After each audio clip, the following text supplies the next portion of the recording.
Good morning. This is Talk Back to Television, and I'm here with Chris Thomes from Miraculi Entertainment? Miraculi. Miraculi. Wasn't there a song about that? Funicula. Anyway, Chris, how are you? I'm great. Thank you, Where, Rick. where are you joining us from? Los Angeles. I'm in Woodland Hills and it Well, is already almost 100 degrees and you it's know almost what? I'm in Baltimore, Maryland, and it's about the same thing here. So, hot summer. global warming, schmobal warming. It's not really. Right, exactly. Yeah. There's nothing Come going on. on. All right. So now listen, we were talking, and part of your background, and there's a funny story here. Part of your background was the 23 years off and on that you spent at Disney. Yeah. At one point, it was ABC Disney and then Disney. And you worked with a buddy of mine, or he was there at the same time, Albert Cheng.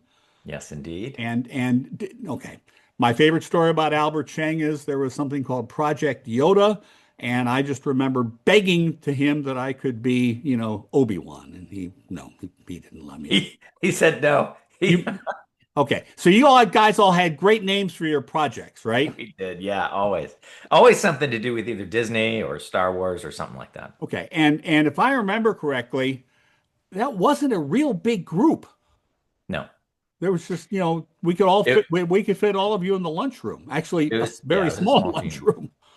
It was a small team, especially the tech team that Scarpy Hedison headed up. Very, very Tiger teamy, very stealth, and very focused on launching streaming content on mobile, Yeah. on the iPad and the iPhone.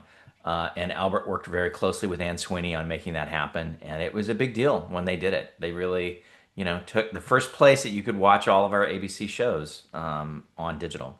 Was it Desperate Housewives that was the first? I don't know. That probably sounds like the right timing, though. I It was imagine. about the right time. Yeah. And Yeah. then at some point you guys, well, for a lot of times ABC Disney did the Oscars, but you guys were working on something with the Oscars with that's what the iPad thing was with cameras all over That's right. the facility Mhm. and on the back rooms and on the red carpet. Yeah. And you were designing this to run on an iPad, but you didn't have an iPad to test it on because it was brand spanking new, right? And they Yeah. didn't deem you important enough to give you an actual iPad. Yeah, that's right. So we had to use a simulation on an Apple computer. Well, if I Yeah, that was remember, that was amazing. I watched that. I wrote about that. I was doing columns back then, not these, wacky talking head things that I do now. But anyway, okay. So tell us about your company, Miraculi Entertainment. What do you do, and why do people come to you? So I've been working with Matt for about 6 months. Miraculi had pre-existed, but then we got together because everything in the industry has shifted. Oh yeah. And Matt and I, we knew each other from the Producers Guild and the Television Academy, and we just saw eye to eye. And I said, you know what, we could get together and maybe we can pivot the company to refocus it from doing a lot of live streaming content to focusing more on production, AI workflows, and real-time animation. And he agreed, and so we have, and that's actually what we're doing. So we do a lot of commercial work, but we focus on real-time animation, virtual production, and new AI workflows, which really gives us a lot of speed. But what it ultimately does is with that speed, we gain back time, and then we focus that time on working directly with clients and trying to, I don't want to say avoid middlemen, but not focusing all that energy there because you can lose a lot of time.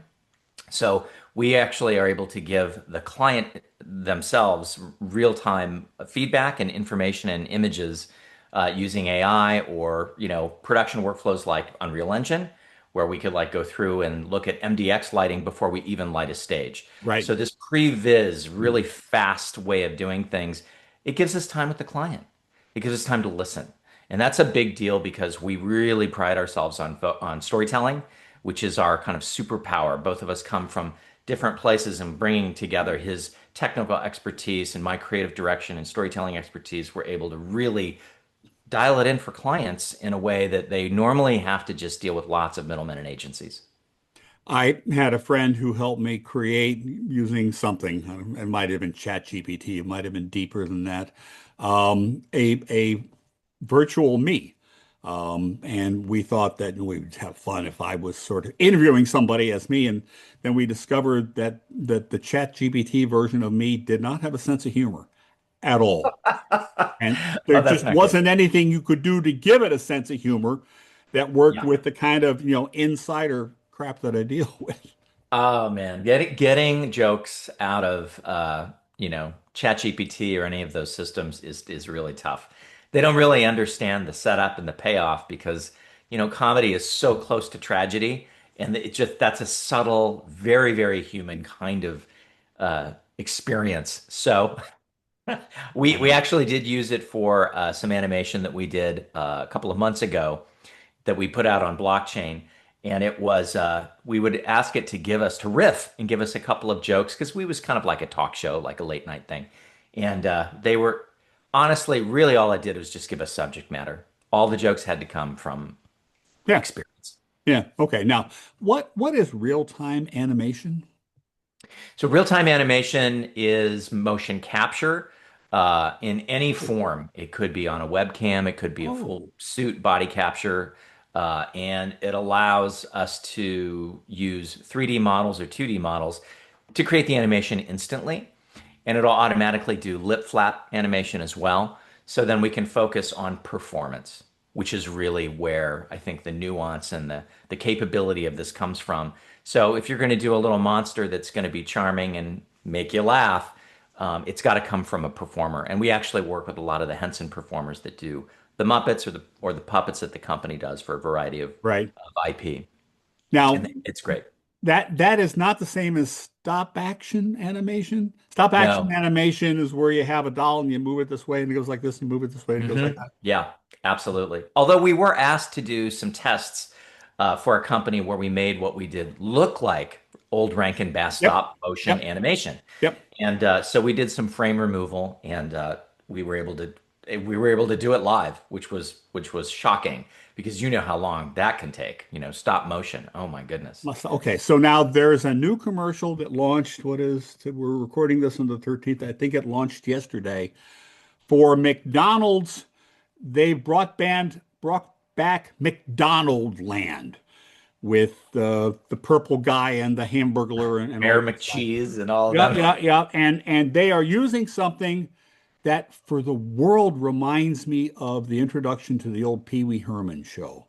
Oh, okay. Remember Yeah. that wacky, crazy, there was Cyndi Lauper in the background? Amazing. Yeah. It's astonishing for 1985, or whenever it was. Yeah. And But unbelievable for a children's show for them to put that much energy into that because that was all claymation. I think the Kyoto brothers did Claymate, that yeah, too. yeah, yeah. But that was an astonishing show. My my Yeah. my son and I watched it when he was growing up, and that was a Saturday morning staple, you know. Oh, of course. And then 100%. for the rest of the week, you'd have to know the secret word. That's right. Oh my God, that's right. Ah! Can you hear the secret word? Scream real loud. Okay. So you talked about the changes in the business. There are certain parts of this business that are accelerating. The technology is accelerating. The distribution is continuing to fragment, but we might see that starting to come back together a bit. There could be Yeah. some consolidation of the. Well, I mean, my attitude about a fast channel is it's the fastest way to lose money because everybody says, you know what? I have a guitar on the wall and I could do a fast channel about guitars. And then when they have six viewers, they go, "Oh, nobody's watching and no one's paying for it." Okay. Anyway, Yeah, um, go figure. on you were at the beginning of the creation of content, both advertising and you're working on longer form. How do you anticipate what's going to? How do you know what's going to happen in a year when this thing that you're working out comes out? Well, personally, for me, it's not by looking at what people are talking about Okay, because good. that's a reaction. So the worst place to look is on places like LinkedIn. I think the best place to look is where content's coming out and it's word of mouth. I remember when South Park made the rounds. before it was picked up, and it was just on a VHS tape, and it was everyone got a copy, and I saw it at a Christmas party, and it was Jesus fighting Santa Claus, and our heads exploded, and we were all industry people, and it was this is going to be this is we can't believe we're seeing this.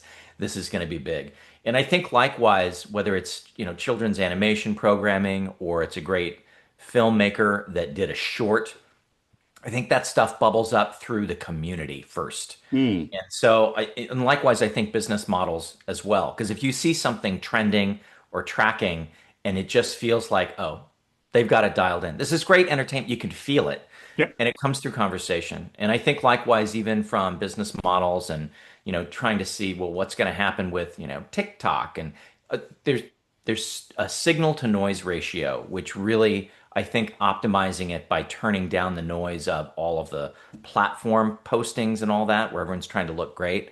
I think you just have to really reach out to your community and network. And interestingly, it is not the people in your immediate network that help you with this. It is the people that you haven't seen in a while, maybe Right. two, three, Yeah. 5, 7 years. Those people, by re-engaging with them, they're doing something new and interesting, and the signal goes way, way up. And so you can really get a good sense of what's going to happen by connecting with those people. It's interesting. You mentioned South Park. I had Doug Herzog, who was at Viacom over at the MTV side when I was at Viacom on the Showtime side, and his group at Comedy Central actually launched South Park, which was risky as hell back then. He's also the guy that took the M out of MTV because he started taking the music videos off and put on something called Real World, which Hmm. established a new. But the thing that he said was we had to stay authentic to our audience. Yeah. You cannot talk down to them. You also can't talk up to them. You have to be right exactly where they are focused. And the fascinating thing was the original audience for MTV was, 12 to 28, which this day we call Gen Z. Now, it doesn't mean that a 13-year-old today is anything like a 13-year-old back then, but the focus on what that audience wants to see, it comes out with the stuff that works is what makes sense to the audience. Yeah. 100%. And it's the key to that authenticity is consistency of story. And you really just have to remember that storytelling is in its very core about conflict, and Hmm. it's about fear. And that's why we tell that storytelling is what we do every day. We're telling stories now. I'll tell a story when I connect with my wife later in the day and say, "How was your day?" All the way up to going to seeing, the next Avatar movie, which Yep. I'm sure I'll have trouble tracking because it's going to be so immersive. It's all story. And if you're consistent about it, you will always be able to reach your audience because their expectations will be met. I So you find out what's going to be hot by talking to people and by listening and not necessarily paying attention to the numbers. And God knows you don't pay attention to the statistics coming out of the studios. No, no, because Um, that's data that's already happened. yeah, And data and the usually investment was projects a made two straight years line. ago. They're justifying that investment that they made, Yeah. or not. Okay, so is there, in your view right now, for my audience who invests a lot of money in this stuff, is there an absolute winner in terms of stories that need to be told or themes that need to be covered?